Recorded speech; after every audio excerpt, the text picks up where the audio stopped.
মানুষ পৃথিবীর সব প্রতারণা সহ্য করে নেয়, আবার সময়ের সাথে সাথে অনেক কিছু ভুলেও যায়। কিন্তু নিজের কাছের মানুষের চালাকি আর প্রতারণা সারা জীবন মনে থেকে যায়, বিশেষ করে যখন আপনি তাকে অন্ধভাবে বিশ্বাস করেন, তাকে নিজের চেয়েও বেশি সম্মান দেন।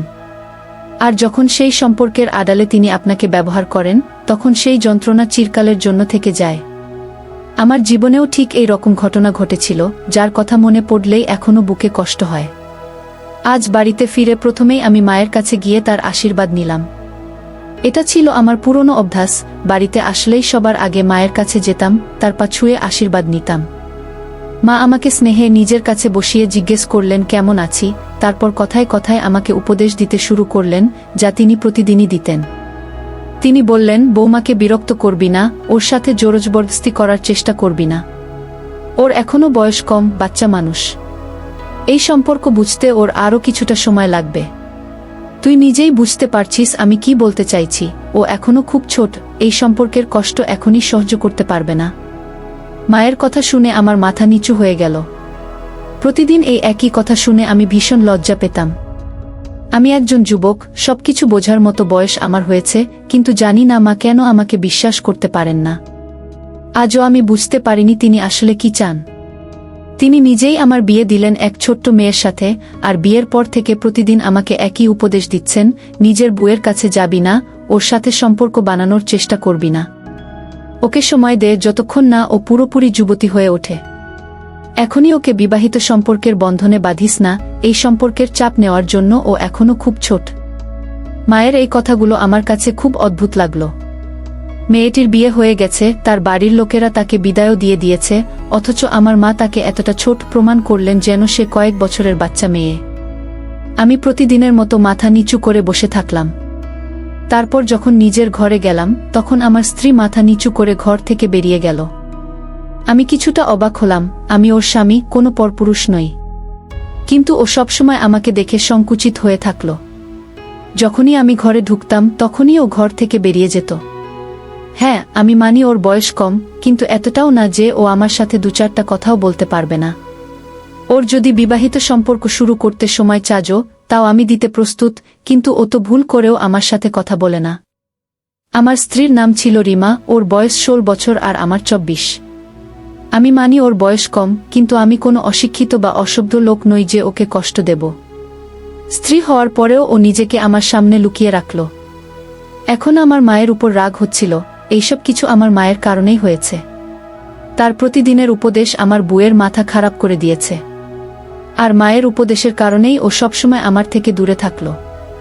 মাঝে মাঝে আমার মনে হলো রিমা সত্যিই খুব অবুঝ মেয়ে যে এসব ব্যাপারে কিছুই বোঝে না। আমি কখনো জোর করে ওকে বিরক্ত করিনি বা হাত লাগানোর চেষ্টা করিনি, তবুও ও আমাকে দেখে খুব ঘাবড়ে যেত। রাতে আমরা দুজন একই ঘরে ঘুমাতাম, আর নিজের বুকে এত কাছে দেখে মাঝে মাঝে আমার ঘুম আসতো না। কিন্তু মাকে দেওয়া প্রতিশ্রুতির কারণে ওকে হাত লাগাতে পারতাম না। মায়ের কথা মতো আমার স্ত্রীকে কমপক্ষে 2 বছর সময় দেওয়া উচিত, ওর বয়স 18 না হওয়া পর্যন্ত আমি যেন ওর সাথে কোনো সম্পর্ক না বানাই। একটা কথা আমি কিছুতেই বুঝতে পারতাম না, যদি আমি ওর সাথে সম্পর্ক বানাতে না পারি, তাহলে আমার মা ওর সাথে আমার বিয়ে কেন দিলেন? কয়েক বছর অপেক্ষা করে তারপর না হয় এই বিয়ে করাতাম। আমার মনে আছে বাসর রাতে মা আমাকে ডেকে বলেছিলেন, একে সামলিয়ে রাখিস, এখনো তোর বউ খুব ছোট। ওকে কিছুটা সময় দে, যাতে ও মন থেকে এই সম্পর্কের জন্য তৈরি হতে পারে। সেই সময় আমি অবাক চোখে মায়ের দিকে তাকিয়েছিলাম, কারণ আমার বিয়ে আমার মায়ের ইচ্ছাতেই হয়েছিল। এই রাতের কথা ভেবে আমি না জানি কত স্বপ্ন চোখে সাজিয়ে রেখেছিলাম।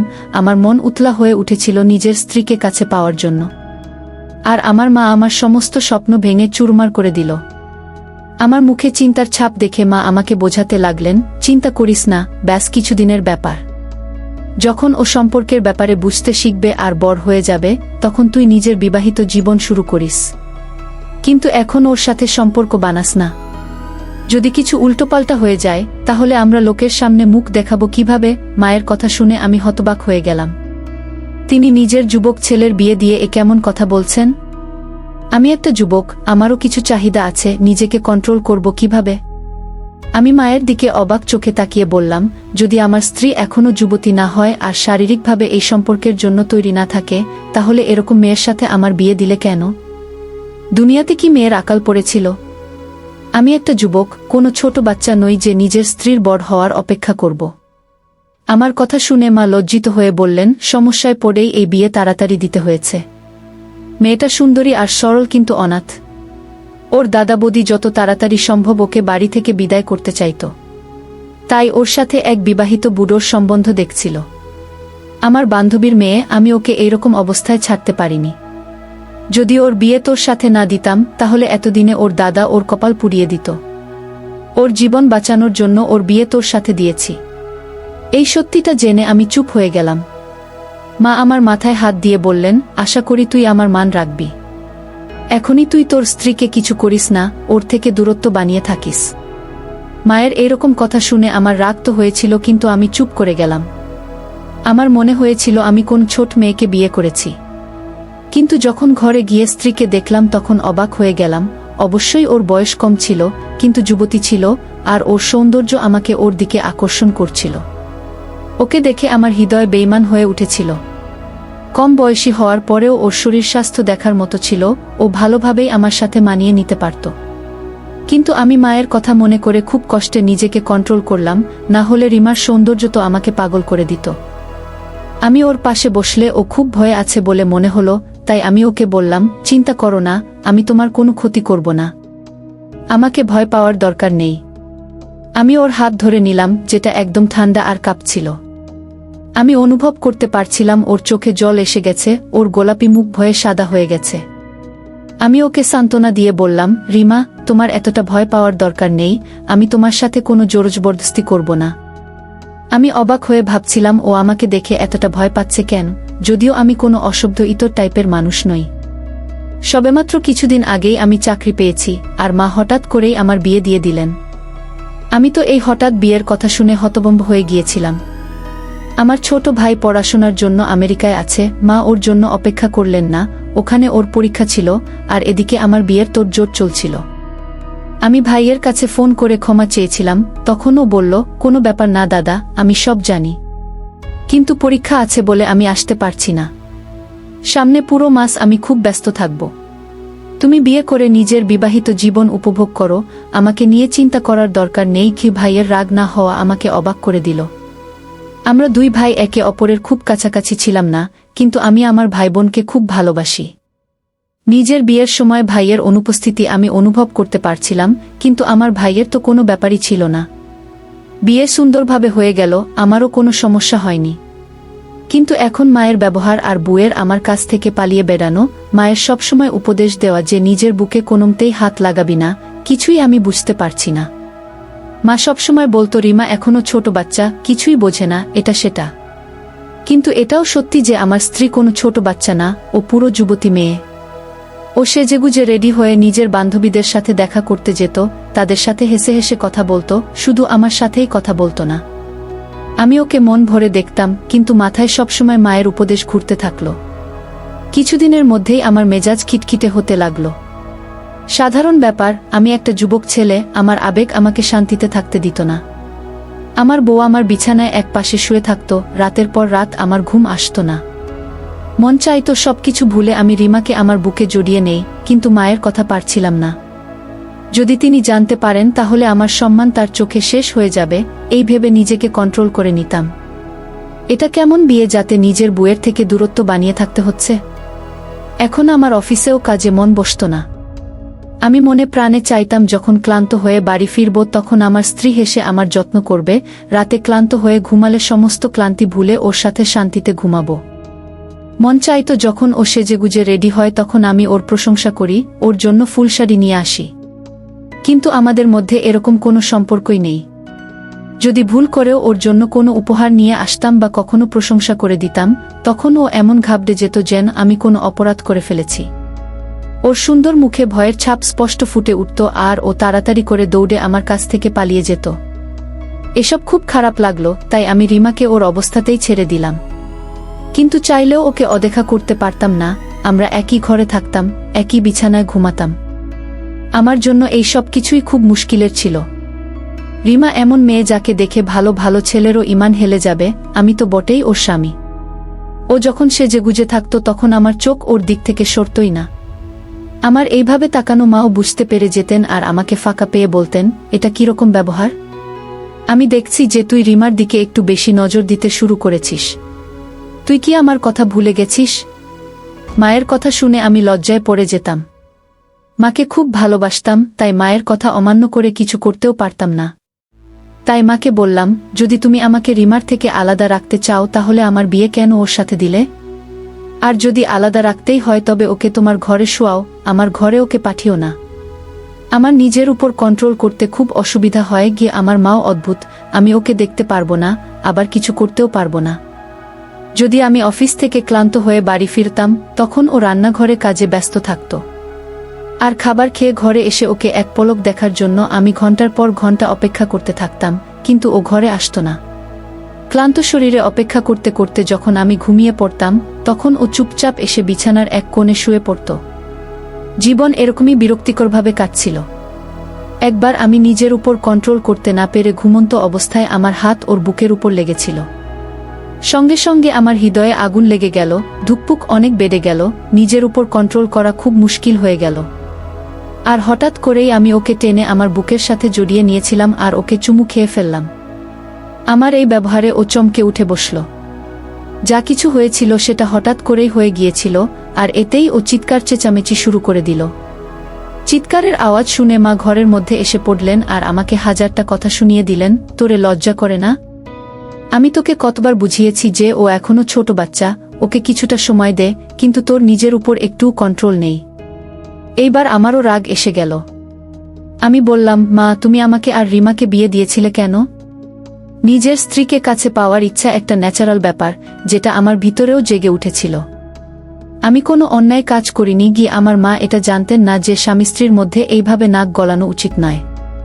এই ব্যাপারটা আমাকে রাগিয়ে দিয়েছিল, কিন্তু আমি চাইলেও মাকে কিছু বলতে পারতাম না, তাই রেগে ছাদের উপরে চলে গেলাম।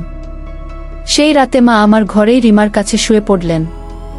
আমি আমার মায়ের কারণে নিজের স্ত্রীর কাছ থেকে নিজের হক আদায় করতে পারছিলাম না, আর না তো রিমাকে তার পাওনা ভালোবাসা দিতে পারছিলাম। আর যদি দেওয়ার চেষ্টাও করতাম তাহলেও ও চিৎকার চেঁচামেচি শুরু করে দিত। জানি না রিমার কি সমস্যা ছিল, আজও ও আমার সাথে কোনো কথা বলল না যাতে আমি ওর ভিতরের ভয়কে বের করতে পারতাম। সময় এভাবেই কেটে যাচ্ছিল, আর দিন দিন রিমা আরও বেশি সুন্দরী হচ্ছিল। এক রাতে যখন আমি ঘুমিয়ে আছি ভেবে রিমা ঘরের মধ্যে এসে বিছানায় শুয়ে পড়ল, সেই সময় আমি লাইট জ্বালিয়ে দিলাম। আমাকে জেগে থাকতে দেখে ও একদম চটপট উঠে বসে গেল। আমি বললাম, রিমা তোমার সাথে আমার কিছু কথা আছে। কিন্তু ও বলতে লাগলো, তোমার সাথে আমার কোনো কথা বলার নেই, প্লিজ তুমি শুয়ে পড়ো আর আমাকেও ঘুমাতে দাও। আমি বললাম, রিমা আমার ঘুম আসছে না। আমাদের বিয়ে এতদিন হয়ে গেছে আর আমি তোমার সাথে 2 মিনিট ঠিকভাবে কথাও বলিনি। ঠিক আছে, আমরা এখনই বিবাহিত সম্পর্ক শুরু করব না, কিন্তু কমপক্ষে তুমি আমার সাথে কথা তো বলতে পারো, আমার সাথে বন্ধুত্ব করতে পারো। আমার কথা শুনে ও আমার দিকে তাকালো, ওর চোখে এখন ভয় ছিল না, অবাক ভাব ছিল। আমি কিছুটা ওর দিকে এগিয়ে গেলাম, তখনই ও সরে দূরে গিয়ে বসল।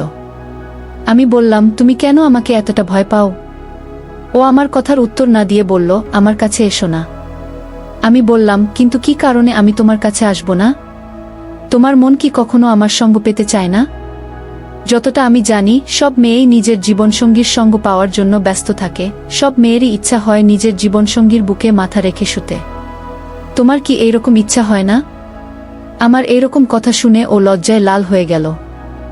সুযোগ বুঝে আমি ওর হাত ধরে নিলাম আর বললাম, রিমা আমার উপর বিশ্বাস করো, আমি কোনো অভদ্র ইতর টাইপের লোক নই, আমি তোমার কোনো ক্ষতি করব না।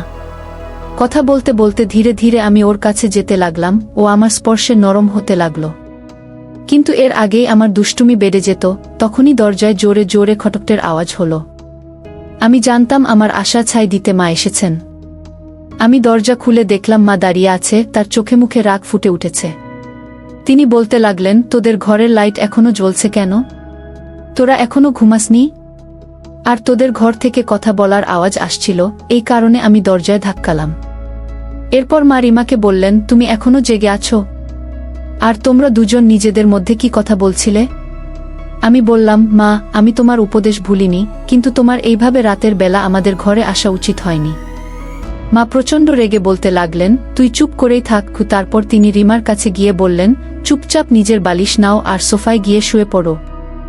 আর আমার কথা তোমরা দুজনে মনে রেখো, ভুল করেও একে অপরের কাছে যাবে না। যদি এরকম কিছু শুনি তাহলে আমার থেকে খারাপ কেউ হবে না। এটা বলেই তিনি ঘর থেকে বেরিয়ে গেলেন। আর রিমা নিজের বালিশ নিয়ে সোফায় গিয়ে শুয়ে পড়ল। আমি ভাঙা হৃদয়ে সেখানেই বিছানায় শুয়ে পড়লাম। মায়ের আমাকে নিয়ে যে কি সমস্যা আমি বুঝতে পারছি না। এখন তো মা আমার সাথে রিমার বাইরে যাওয়া আসাও বন্ধ করে দিয়েছেন। তার বক্তব্য ছিল, রিমা এত ছোট আর তুই পুরো যুবক, তোর সাথে ওকে একদমই মানায় না। তোদেরকে লোকেরা একসাথে দেখলে আমাকে কথা শোনাবে যে আপনি এই বাচ্চা মেয়ের সাথে এত বড় জোয়ান মর্দ ছেলের বিয়ে কিভাবে দিলেন। এই কারণে তুই রিমাকে নিয়ে কোথাও বাইরে যাবি না। মায়ের কথা শুনে রিমাও মায়ের সাথে হ্যাঁ হ্যাঁ মিলাতে লাগল। এখন তো রিমা আমার সাথে কোথাও বাইরে যায় না। এদিকে আমার বন্ধুবান্ধব আমার মজা উড়াতে লাগলো যে তুই তোর বউয়ের কথায় উটকো ঝগড়া করিস, তোর এতটুকু হিম্মত নাই যে ওকে নিজের সাথে বাইরে ঘুরাতে নিয়ে বেরোতে পারিস। একদিন রেগে রিমাকে বললাম, রেডি হয়ে থেকো, তোমাকে আমার বন্ধুর বাড়িতে নিয়ে যাব। আমার বন্ধু অনেকদিন ধরে তার বাড়িতে পার্টি করতে ডাকছে, আজকে আমি কোনো বাহানা শুনব না। আমি ওকে এই কথা বলে নিজে স্নান করতে চলে গেলাম, কিন্তু ফিরে এসে দেখলাম ও ঘর থেকে উধাও। আমি রেগে বাইরে বেরিয়ে দেখলাম রিমা মায়ের পাশে চিন্তিত হয়ে বসে আছে, আর মা না জানি ওকে কি বুঝাচ্ছে। আমি যখন সামনে গেলাম তখন মা আমাকে ডেকে রাগী স্বরে বললেন, তোকে কতবার বলেছি যে এর সাথে জোরজবরদস্তি করার চেষ্টা করবি না। এ এখনো বাচ্চা মানুষ, অপরিচিত বাড়িতে গিয়ে ঘাবড়ে যাবে। এখন আমার রিমার উপর রাগ হচ্ছিল, ওর কি দরকার ছিল সমস্ত কথা মাকে বলার। আমি রিমাকে বললাম, রিমা, তোমার মাকে না বললে শান্তি হচ্ছিল না? তোমার কি দরকার ছিল মাকে সব বলার? চুপচাপ আমার সাথে চলে যেতে, মা জানতেও পারত না। আমার কথা শুনে মা আমার উপর আরও রেগে গেলেন, কিন্তু এইবার আমি মায়ের রাগের পরোয়া না করে বললাম, মা, রিমা আমার স্ত্রী, আমি ওকে একলা ছাড়ব না। ওখানে গিয়ে ওর কোনো অসুবিধা হবে না, সৌম্য আমার খুব ভালো বন্ধু। মা আমার রাগ দেখে কিছুটা নরম হয়ে বললেন, বাবা, বোঝার চেষ্টা কর। আমি বাধ্য হয়ে রিমার বিয়ে তোর সাথে দিয়েছি। আমি চাই তুই কিছু সময়ের জন্য এই কথা ভুলে যা যে তোর কোনো বউ আছে। তুই কি কিছুদিন অপেক্ষা করতে পারবি না? মায়ের কথা শুনে আমি হতভম্ব হয়ে গেলাম। আমার মা নিজেই আমাকে বিয়ে দিয়ে এখন বলছে যে তুই নিজেকে অবিবাহিত মনে কর। আমার খুব দুঃখ লাগলো যে আমি বাড়ির বড় ছেলে হয়েও আমার মা আমাকে অন্য ভাইয়ের থেকে কম ভালোবাসতেন আর সবসময় আমার জিনিস ছোট ভাইবোনকে দিয়ে দিতেন। আমি খুব দুঃখ পেতাম, কিন্তু কিছুই বলতে পারতাম না। আমি মাকে খুব সম্মান করতাম, ভাই বোনের মধ্যে আমি সবচেয়ে বেশি মায়ের কথা শুনতাম, তাকে সম্মান করতাম। কিন্তু আমার মা আমার পরিবর্তে ভাই বোনকে বেশি ভালোবাসতেন। বিয়ের আগে তবুও আমি এটা এতটা মনমরা হয়ে ভাবতাম না, সবসময় এটাই ভাবতাম আমি বড়, তাই এইসব কথা ভাবা উচিত না। কিন্তু বিয়ের পরে মায়ের ব্যবহারে মনমরা হয়ে বললাম যে আমি কোনো তাড়াহুড়ো করছি না, আমি ওকে সময় দিচ্ছি আর বোঝানোর চেষ্টা করছি। ও যত বেশি সময় আমার সাথে থাকবে ততই ওর ভয় কেটে যাবে। আর আমি না হয় মেনে নিলাম আর ভুলেও গেলাম যে আমার কোনো বউ আছে। কিন্তু আমার বন্ধুরা ভুলে না যে আমার বিয়ে হয়ে গেছে, তারা আমাকে রিমার সাথে তাদের বাড়িতে নিমন্ত্রণও করেছে। আমি বারবার না করতে করতে বিরক্ত হয়ে গেছি। আর সৌম্য আমার খুব ভালো বন্ধু, এতবার না করায় সে আমার উপর বিরক্ত হতে শুরু করলো। ও ভাবে আমি ইচ্ছা করেই রিমাকে ওদের বাড়িতে নিয়ে যাই না। এখন যদি আমি রিমাকে ওদের বাড়িতে নিয়ে যাই তাহলে কি এমন অসুবিধা হবে? আমি ওর স্বামী, ওর কোনো ক্ষতি তো করব না, আর ওর আমার কাছ থেকে কি এমন বিপদ আছে? প্রথম প্রথম আমারও এটাই মনে হয়েছিল যে কম বয়সের কারণে মা সাবধান করছেন, কিন্তু এখন মায়ের এই বাড়াবাড়ি ব্যবহার আমাকে হতবাক করে দিয়েছে। আমি রেগে নিজের ঘরে চলে এলাম। আমার খুব দুঃখ হচ্ছিল। আমি আমার বাবাকে খুব কম বয়সেই হারিয়েছি, কিন্তু বাবার জমিজমার কারণে আমাদের বাড়িতে কখনো অভাব দেখা দেয়নি। বাবার সবচেয়ে আদরের ছেলে ছিলাম আমি, কিন্তু বাবার মৃত্যুর পরে আমি একা হয়ে যাই, তখন আমার বয়স 9-10 বছর ছিল। আমি সবসময় অনুভব করতাম যে মা বাকি ভাইবোনকে বেশি ভালোবাসতেন। আমি এই নিয়ে অভিযোগ করলে মা বলতেন, তুই বড়, তোর ভাইবোন ছোট আর তারা বাবার অভাব বেশি অনুভব করে। আমি দেশেই পড়াশোনা করেছি, যদিও আমার ছোট ভাইকে মা কম বয়সেই আমেরিকা পড়তে পাঠিয়ে দিল। সেই সময়ও আমার খুব কষ্ট হয়েছিল, কিন্তু মা আমাকে ভালোবেসে বুঝিয়েছিল যে তুই বড় আর বাড়িতে তোর প্রয়োজন, তোর বোনও ছোট। বাড়িতে একজন পুরুষ মানুষ থাকা দরকার, ও ছোট, ওর উপর কোনো দায়িত্ব নেই, এই কারণে ওকে বাইরে পাঠিয়ে দিয়েছি। আমিও এটা ভেবে চুপ হয়ে গিয়েছিলাম যে আমি বড় আর বাড়িতে আমার প্রয়োজন। কিন্তু মায়ের ব্যবহার দিন দিন খারাপ হতে থাকলো। বিয়ের পরে তো মা অদ্ভুত অদ্ভুত কাণ্ড করতে লাগলো। রিমার উপরেও আমার রাগ হতো। আমি ওর স্বামী, আমার কারণে ও এই বাড়িতে আছে, কিন্তু ও সবসময় আমার মায়ের আঁচল ধরে বসে থাকে। সামান্য একটা নিমন্ত্রণের কারণে মা আর রিমার ড্রামা আমাকে বড় সমস্যায় ফেলে দিয়েছে। আমি রেগে মেগে বাড়ি থেকে বেরিয়ে বন্ধুর বাড়িতে চলে গেলাম। বন্ধু অবাক হয়ে বলল, বৌদিকে নিয়ে আসিসনি কেন? তার জন্যই তো আমরা সব ব্যবস্থা করেছিলাম। আমি লজ্জিত হয়ে বললাম, রিমার শরীর ঠিক নেই, তাই একাই চলে এসেছি। আমার বন্ধু আমার দিকে সন্দেহের চোখে দেখতে লাগল। ও আমাকে বাইরে ডেকে নিয়ে বলল, সিরিয়াসলি বল, সমস্যা কি? প্রথমে আমি ওকে এড়িয়ে যাওয়ার অনেক চেষ্টা করলাম, কিন্তু ও হয়তো আমার চোখে সত্যিটা দেখে ফেলেছিল যে নিশ্চয়ই আমার কিছু না কিছু সমস্যা আছে। সৌম্য বলতে লাগল, আমি কিছুটা তো বুঝতে পেরেছি যে তোর বিয়ে নরমাল চলছে না। কিছু না কিছু সমস্যা চলছে, এখন তোকে খুশি থাকতে দেখি না। আমি বন্ধুর প্রশ্নে মাথা নিচু করে নিলাম। ওর কথায় বেশি সময় চুপ থাকতে পারলাম না। আমি বিয়ে নিয়ে খুশি ছিলাম না, এখন এই বিয়ে আমার জন্য বোঝা হয়ে উঠেছে। বন্ধুর প্রশ্নে আমার ভেতরের রাগ ফেটে বেরিয়ে এলো, যেটা আমি এতদিন নিজের ভেতরে চেপে রেখেছিলাম। আমি আমার মা এবং রিমার ব্যাপারে ওকে সবকিছু বলে দিলাম। আমার বন্ধু অবাক হয়ে বলতে লাগল, আমি তোর মায়ের কথা শুনে হতবাক হচ্ছি। আরও বলল, আন্টির তো উচিত ছিল ভাবিকে বোঝানো, উল্টে তিনি ভাবিকে তোর থেকে দূরে করছেন। আমি চুপচাপ বসে ওর কথা শুনতে থাকলাম। এরপর বন্ধু বলল, তোর অবস্থা দেখে আমার হাসি পাচ্ছে, আবার রাগও হচ্ছে। কেমন পুরুষ তুই! এক বিছানায় শুয়ে থেকেও এখনো হাত লাগাসনি। আমি তো এখনো বিশ্বাস করতে পারছি না তুই কিভাবে এত রাত তাকে ছাড়া কাটিয়ে দিলি। ও হেসে বলতে লাগল, তুই নিজেই বলিস যে তোর স্ত্রী ছোট, কিন্তু তুই নিজের ছোট স্ত্রীকে সামলাতে পারিসনি। আমি সৌম্যকে বললাম, তুই নিজেও বিবাহিত, আমাকে কিছু বুদ্ধি পরামর্শ দে। আমি কি এমন করব যাতে আমার স্ত্রী নিজেই আমার সঙ্গ পাওয়ার জন্য ব্যাকুল হয়ে পড়ে আর আমার কাছে আসে? কিন্তু সৌম্য আমাকে একটা অদ্ভুত বুদ্ধি দিতে লাগল। আমি ওর এই কথা শুনে ঘাবড়ে গেলাম আর তাড়াতাড়ি বললাম, আমি এরকম করতে পারবো না। ও আমাকে বলল, যদি তুই এরকমই ভয় পেতে থাকিস, তাহলে তোর স্ত্রীও এইরকমই রং দেখাতে থাকবে। সে এখন বিবাহিত যুবতী, কোনো বাচ্চা মেয়ে নয়। তোর মায়ের কাণ্ড দেখে তো মনে হচ্ছে তিনি তোকে সারা জীবনই কুমার বানিয়ে রেখে দেবেন। আমি ভাবতে ভাবতে বাড়িতে ফিরে এলাম। ঘরে ঢুকে দেখি রিমা ঘুমিয়ে আছে। আমি ওর দিকে এক নজরে তাকিয়ে থাকলাম। এখন আমি নিজের উপর কন্ট্রোল করতে পারছিলাম না। আমাদের বিয়ে 3 মাস হয়ে গেছে। বিয়ের পর দিন দিন ওর সৌন্দর্য বাড়ছিল। ঘরের হালকা আলো, রিমার মাতাল করা চেহারা আমাকে পাগল করতে লাগল।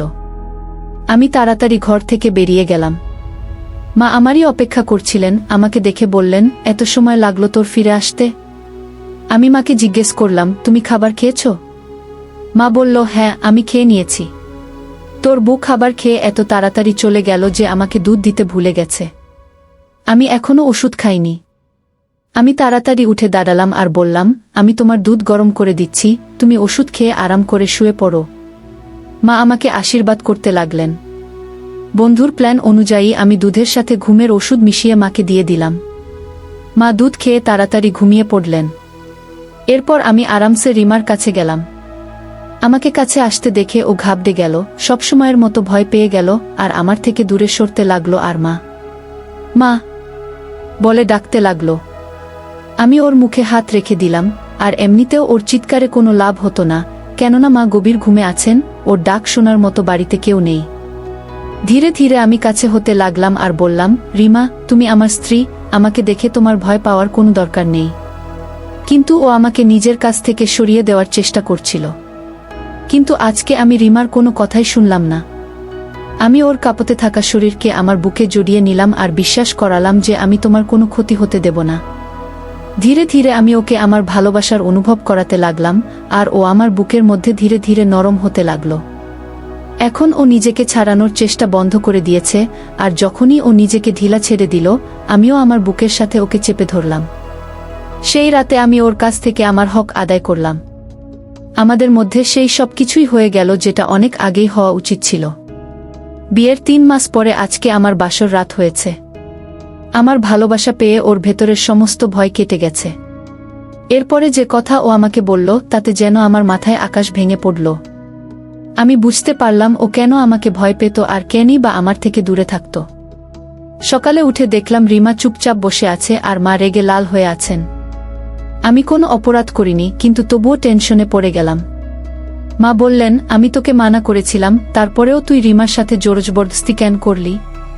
মার আগে ছটফট করতে থাকলেন, আর রিমা মুখে দুঃখের ছাপ নিয়ে বসে আছে। কিন্তু এরপরে যে কথা মা বলল সেটা শুনে আমি হতভম্ব হয়ে গেলাম। চোখ তুলে নিজের মাকে দেখতে লাগলাম যে তিনি হয়তো ভুল করে এটা বলে ফেলেছেন। মা বলতে লাগলেন, তুই এখনই রিমাকে ডিভোর্স দিয়ে দে, তুই এই মেয়ের যোগ্য না। আমি একটা শুনে পাথরের মতো হয়ে গেলাম, আর রিমাও হতভম্ব হয়ে অবাক চোখে মায়ের দিকে তাকিয়ে রইল। আমি বললাম, মা, আমি স্বীকার করি রিমার অমতে এই কাজ করা ঠিক হয়নি, কিন্তু তুমি বিশ্বাস করো রিমাও আমার সাথে খুশি ছিল। আমি ওকে কোনো কষ্ট দিইনি, আর আমাদের সম্পর্কের জন্য এটা কোনো অপরাধ নয়। তাহলে কেন আমি রিমাকে ডিভোর্স দেব? কিন্তু মা নিজের কথায় অটল থাকলেন আর বললেন, তোকে ডিভোর্স দিতে বলেছি, তুই ডিভোর্স দিয়ে দে। আমি তোর বিয়ে অন্য কোনো মেয়ের সাথে দেব যে তোর বয়সের হবে। ব্যাস, তুই একে ছেড়ে দে। আমি অবাক হয়ে রইলাম, কিন্তু মা বারবার ডিভোর্সের কথা বলতে লাগলেন। রিমা কান্না করতে করতে বলতে লাগলো, না না, এরকম করো না, প্লিজ আমাকে ডিভোর্স দিও না। এরপর মাকে বলল, আমি আপনাকে কোনো অভিযোগ করার সুযোগ দেব না, আর কখনো এরকম কাজ হতে দেব না। আমার ভুল হয়ে গেছে, প্লিজ আপনি আমাকে তালাক দিতে বলবেন না। আমি ডিভোর্স নিয়ে গেলে দাদা আমাকে বাড়িতে থাকতে দেবে না। ও কান্না করতে লাগলো, কখনো আমার মায়ের কাছে ক্ষমা চাইতে লাগলো, তো কখনো আমার কাছে। ওর কান্নায় মা ওকে সান্ত্বনা দিয়ে বললেন, তোমাকে এই বাড়ি থেকে কেউ বের করে দেবে না, তুমি এখানেই থাকবে। আমার মাথা কোনো কাজ করছিল না, আমি মাথায় হাত দিয়ে চুপ করে বসে পড়লাম। একদিকে স্ত্রী কান্না করছে, অন্যদিকে মা জেদ করছে এখনই ডিভোর্স দিয়ে দে। আমি এতটা দ্বিধান্বিত হয়ে পড়লাম যে বাড়ি থেকে বেরিয়ে এলাম। আমার মাথা ঘুরছিল, জানি না মা কেন ডিভোর্স দেওয়ার জন্য এত জোর দিয়ে যাচ্ছিল। বাড়িতে একটা নিস্তব্ধ পরিবেশ তৈরি হয়েছে। সেই সময় আমি ঘাবড়ে গেলাম যখন দেখলাম রিমা জিনিসপত্র গুছিয়ে ঘর থেকে বেরিয়ে এলো। আমি মাকে প্রশ্ন করলে তিনি বললেন, এখন থেকে ও আলাদা ঘরে থাকবে, তুই ওকে ডিভোর্স দিয়ে দে। আমার রাগ হয়ে গেল, আমি বললাম, আমি ওকে ডিভোর্স দেব না। ও আমার স্ত্রী আর আমি ওর সাথে থাকতে চাই, আর রিমারও আমাকে নিয়ে কোনো অভিযোগ নেই। কিন্তু মা আমাকে বোঝাতে লাগলেন আর ডিভোর্স দেওয়ার জন্য জোর দিতে লাগলেন। কিন্তু আমি পরিষ্কার না করে দিলাম। অনেকদিন হয়ে গেল এই নিয়ে মায়ের সাথে আমার কথা কাটাকাটি চলছে, কিন্তু এই কদিন আমার স্ত্রী আমার সামনে আসেনি। সেই সময় আমার ভাই আমেরিকা থেকে ফিরে এসেছে। যখন সে এই ব্যাপারটা শুনল, তখন আমাকে বোঝাতে লাগলো, এত ছোট মেয়ের সাথে এটাই সমস্যা হয়। দেখো না, ওর যদি সামান্য বুদ্ধি থাকতো তাহলে এই সামান্য ব্যাপার নিয়ে এত তামাশা হয় না। তুই ওকে ডিভোর্স দিয়ে ওর থেকে নিজেকে বাঁচিয়ে নেছি, কিন্তু আমি ভাইকে না করে দিলাম। প্রথমে হয়তো ডিভোর্স দিয়ে দিতাম, কিন্তু এখন আমি রিমাকে ছাড়তে পারবো না। আমাদের সম্পর্ক এখন দৃঢ় হয়ে গেছে, আর আমি দেখেও নিয়েছি যে ও ডিভোর্স নিতে চায় না। ওদিকে মা আমার উপরে বিরক্ত হয়ে আছে। ভাই আমাকে বোঝাতে লাগলো যে তুই রিমাকে ডিভোর্স দিয়ে দে, কিন্তু আমার জেদ চেপে গেল যে কোনো মতেই ডিভোর্স দেব না। মা ওকে আটকে রেখেছিল, আমাকে ওর সাথে দেখা পর্যন্ত করতে দিত না। এখন বাড়ির লোকের ব্যবহার দেখে আমার রাগ হচ্ছিল, কেউই আমার সাথ দিচ্ছিল না। আমার রিমার সেই রাতের কথা মনে পড়তে লাগলো। ও বলেছিল, তোমার মা ঠিকই বলেছে যে তুমি খুব অসভ্য আর বদমাইশ। তোমার সাথে থাকা ঠিক না, তুমি মেয়েদের সম্মানের দিকে তাকাও না। তুমি আমার সাথেও জোরজবরদস্তি করেছ, তুমি সত্যিই ভালো মানুষ না, আমার খুশি নিয়ে তোমার কোনো চিন্তাই নেই। ওর কথা ভেবে ভেবে আমি পাগল হচ্ছিলাম, কেন আমার মা রিমাকে আমার ব্যাপারে এসব কথা বলতো। একদিন আমার ভাই হন্ট হয়ে বলল, রিমাকে ডিভোর্স দিয়ে বাড়ির শান্তি ফিরিয়ে আনো দাদা। কিন্তু আমি পরিষ্কার না বলে দিলাম। তখন আমার ভাই মায়ের সাথে ঝগড়া করা শুরু করে দিল, আর ঝগড়া করতে করতে সব সত্যি কথা বেরিয়ে আসতে লাগলো। যে সত্যিটা ও আমাদের সামনে প্রকাশ করল, এটা এমন একটা সত্য ছিল যেটা আমাকে হতভম্ব করে দেয়া। আসলে আমার ভাই রিমাকে ভালোবাসত, কিন্তু পড়াশোনার জন্য ওকে বাইরে যেতে হয়। ও যাওয়ার আগে মাকে মেয়েটির ব্যাপারে সবকিছু বলে গিয়েছিল, আর রিমাও রাজি ছিল। কিন্তু হঠাৎ করেই শাশুড়ির মৃত্যু হলে ওর দাদা বৌদি তাড়াতাড়ি বিয়ে দিয়ে ঘাট থেকে নামাতে চাইছিল। যখন মা এই কথাটা জানতে পারলেন, তখন তিনি টেনশনে পড়ে যান। এদিকে আমার ভাইও সেই সময় আসতে পারছিল না, তাই সব সময়ের মতো মা আমাকে ব্যবহার করল, আর আমার বিয়ে ওই মেয়ের সাথে দিয়ে দিল। মায়ের আসল উদ্দেশ্য ছিল আমাকে রিমার থেকে দূরে রাখা, আর যখন ছোট ভাই ফিরে আসবে তখন আমাকে দিয়ে রিমাকে ডিভোর্স দেওয়ানো আর রিমার সাথে ওর বিয়ে দেওয়া। আমি এই সত্যটা জেনে পাথর হয়ে গেলাম, কোনো মা তার ছেলের সাথে কিভাবে এরকম করতে পারে। এক ছেলের জন্য এক মা অন্য ছেলের ব্যবহার কিভাবে করতে পারে? আমি আফসোসের সাথে মাকে জিজ্ঞেস করলাম, তুমি এরকম কেন করলে? তখন মা যা বলল সেটা আমার জন্য আরও বড় ঝটকা ছিল। মা বললেন, তুই আমার ছেলেই নই, তুই তো তোর বাবার প্রথম স্ত্রীর সন্তান। মা আরও বললেন, তোর বাবা কখনো আমার বাচ্চাদেরকে নিজের সন্তান ভাবেনি। সমস্ত জায়গা জমি তোর নামে করে দিয়েছে। আমি কিভাবে তোকে ভালোবাসতাম? তোর কারণে আমার ছেলে ওর অধিকার থেকে বঞ্চিত হয়েছে। আমি জোরজবরদস্তি করে রিমার কাছে গেলাম আর ওকে জিজ্ঞেস করলাম, রিমা, তুমি বলো, তুমি আমার সাথে থাকতে চাও না আমার ভাইয়ের সাথে? যদি তুমি বলো তাহলে আমি তোমাকে ডিভোর্স দিয়ে দেব। রিমা বলল, আমি তোমার সাথেই থাকতে চাই। ও বাচ্চা মেয়ে ছিল, আশ্রয় চাইতো, যে লোক ওকে বিপদের সময় আশ্রয় দিয়েছিল ও তার কথাই শুনে চলছিল। তাই ও আমার মায়ের কথায় এসে গিয়েছিল। মা ওর মাথায় আমার ব্যাপারে অনেক খারাপ খারাপ কথা ঢুকিয়ে দিয়েছিলেন, তাই ও আমাকে দেখে ভয় পেত। আমি রিমাকে নিয়ে একটা আলাদা বাড়িতে শিফট হয়ে গেছি। ভাই বোনেদের খরচ এখনও পাঠাই, কিন্তু অনেক চেষ্টা করেও তাদের প্রতি নিজের মনকে বদলাতে পারিনি। এখন সৎ মা এবং ভাই বোনেদের সাথে কখনো দেখা করি না, কারণ তারা সারা জীবন শুধু আমার ব্যবহারই করেছে। আমি খুব খুশি যে ভগবান আমাকে স্ত্রী রূপে একটা সুন্দর উপহার দিয়েছেন। এখন আমার স্ত্রী রিমা আমার খুব খেয়াল রাখে এবং আমার সমস্ত কথা মেনে চলে, আর আমিও ওকে খুব বেশি ভালোবাসি।